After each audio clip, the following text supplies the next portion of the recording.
Supporting actors ഇങ്ങനെയൊക്കെ എഴുതി കാണിക്കാൻ നല്ല രസമാണ്. പല അവാർഡിലും പല ആളുകൾക്കാണ് അവാർഡ് കിട്ടുന്നത്. ഞാൻ നിങ്ങൾക്ക് തരുന്ന കണ്ടന്റുകളാണത്, അതാണ് ഞാൻ പറയുന്നത്. വ്യക്തമായില്ല. Hello, testing. ഇതൊക്കെയാണല്ലോ. ഇത് ഏത് ഭാഷ?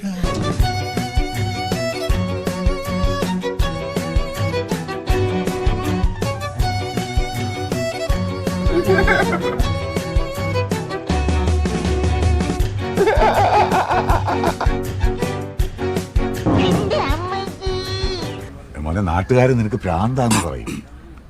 ോട് കൂടിയിട്ട് എന്നെ നിങ്ങൾ കണ്ടിട്ടുണ്ടാവില്ല. ആദ്യമായിട്ടാ എന്റെ നാടകത്തിന്റെ അവസാനം കൈയടി കിട്ടുന്നു.